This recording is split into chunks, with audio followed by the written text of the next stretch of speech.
ఈ రోజే డౌన్లోడ్ చేయండి. మీ ఫేవరెట్ షోస్ చూడండి. Happy Holi big co sister ఇల్లా. హ్యాపీ హోలీ. హ్యాపీ హోలీ.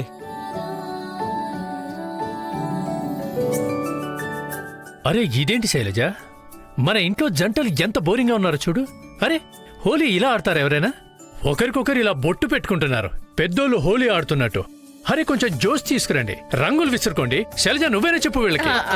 ఇదిగోండి మావయ్య గారు, మన ఇంట్లో అందరికంటే రొమాంటిక్ జంట వచ్చేశారు.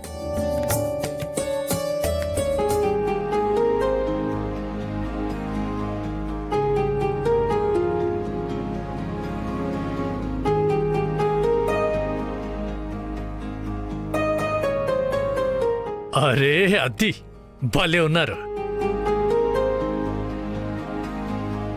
రా బంగారు తండ్రి, సంతోషంగా ఉండు. హ్యాపీ హోలీ బాబాయ్ గారు.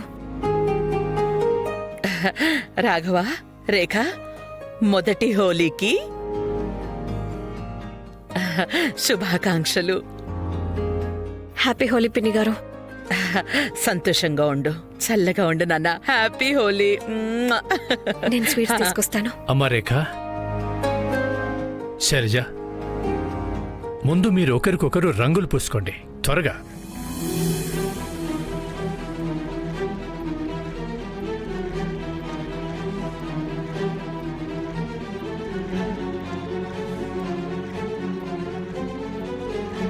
సారీ బాబాయ్ గారు, కానీ ఒకరికొకరు అంత చనువుగా ఉండటానికి మాకు టైం పడుతుంది.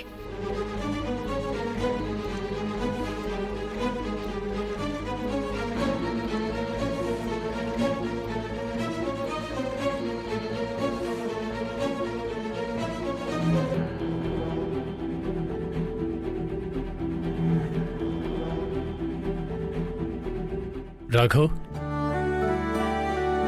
నువ్వేం దిగులు పడకు మై టైగర్. చెట్టు మీద పక్షి ఎంత పైకైనా ఎగరనివ్వు, తిరిగి చెట్టు మీదకే వస్తుంది. తనకి నచ్చజెప్పడానికి ప్రయత్నిస్తూనే ఉండు. పిల్ల ఎక్కడికి పోద్ది, ఈ రోజు కాకపోతే రేపు కోపం తగ్గుద్ది. షబాష్, కమాన్ మై టైగర్.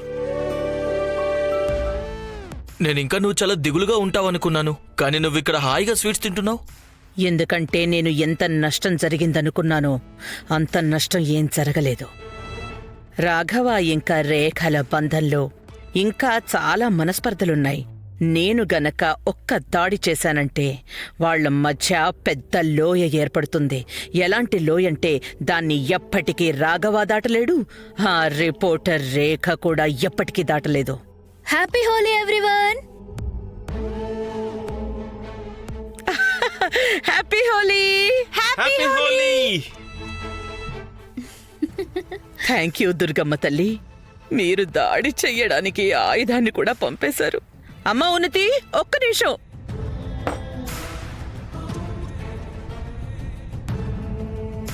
మా అమ్మ ఇప్పుడేం ప్లానింగ్స్ చేస్తుందో ఏంటో. మొదటి హోలీకి శుభాకాంక్షలు.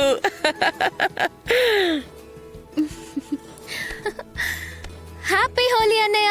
హ్యాపీ హోలీ ఉని. నువ్వు నా నోస్ మీద రాసేసావేంట అన్నయ్య?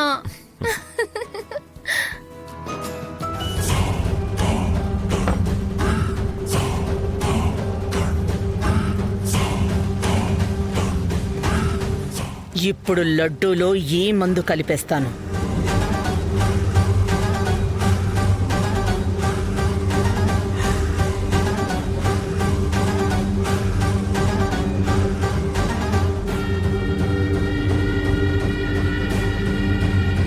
అమ్మా, ఉఫ్ వీరేంద్ర, నువ్వేం చేస్తున్నావు? పద ఒక ఆట ఆడుకుందాం. నువ్వు గెస్ట్ చెయ్యి, మీ అమ్మ నెక్స్ట్ ప్లాన్ ఏంటో. అయ్యో అమ్మా వద్దు, నీ ప్లాన్స్ గురించి గెస్ట్ చేయడం అంటే శని మహర్దశల గురించి భవిష్యవాణి చెప్పినట్టే. నా వల్ల అవ్వదు, కానీ చెప్పమ్మా. అయ్యో ప్రయత్నించి చూడు.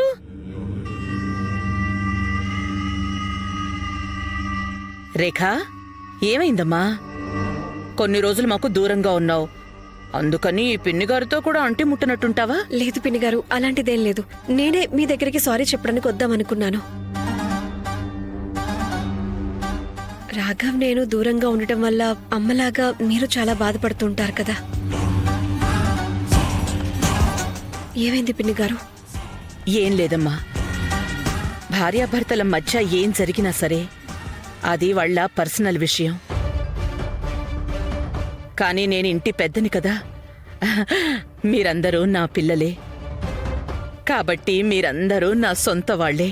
అందుకే నేనే నిర్ణయిస్తాను, నాకు పుట్టబోయే మనవరాలికి తన అత్త చేతుల మీదుగా రుచికరమైన భోజనం దక్కేలా. అందుకనే కుంకుమ పువ్వు డ్రై ఫ్రూట్స్ వేసి ఉన్నతి కోసం పాయసం చేశాను నేను. చాలా మంచి పని చేసావమ్మా. ఒక పని చెయ్యమ్మా, పాయసంతో పాటు ఉన్నతికి ఈ లడ్డూలు కూడా తినిపించేయి. ఇవి కేవలం రుచిగా ఉండడమే కాదు, కడుపులో బిడ్డ ఆరోగ్యానికి ద బెస్ట్. అయితే పాయసం బదులు ఉన్నతికి లడ్డూనే తినిపిస్తాను. పుట్టబోయే మేనలుడు మేనకోడలకు వాళ్ళకన్నీ బెస్టే అందాలి. నాకనిపిస్తోంది మన ఇంట్లో నాకు కాంపిటీషన్ ఇవ్వడానికి ఇంకొక అత్తయ్య వచ్చేస్తుందన్నమాట. లేదు లేదు పిన్ని గారు, మీరు ప్రపంచంలోనే బెస్ట్ అత్తయ్య.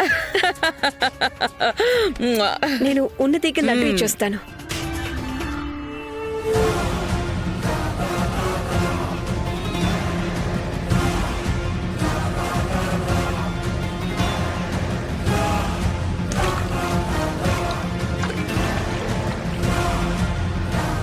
మా నేను ఓటమిని ఒప్పుకుంటున్నాను. నాకేం అర్థం కావట్లేదు. నువ్వే చెప్పమ్మా, ఏం చేయబోతున్నావు?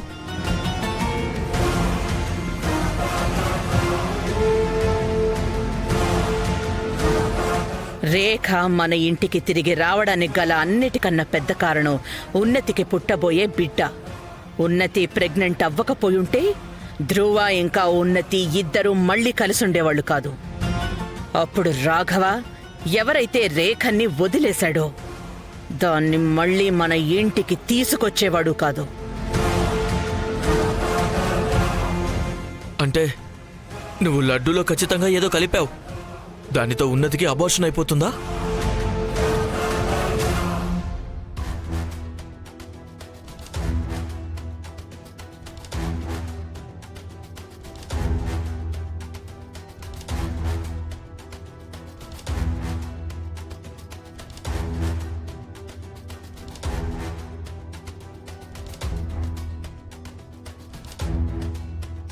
పైగా సంతోషకరమైన విషయం ఏంటంటే ఈ నింద మొత్తం రేఖ నెత్తి మీదకిపోతుంది.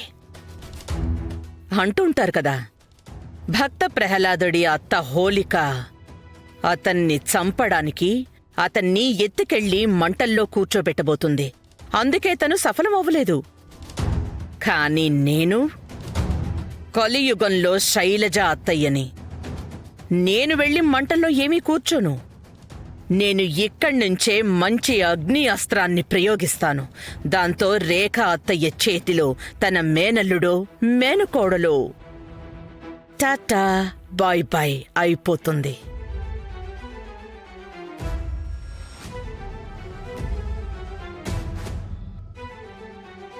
ఉన్నతి, ఈ లడ్డు నీకోసం, నీ బిడ్డ కోసం.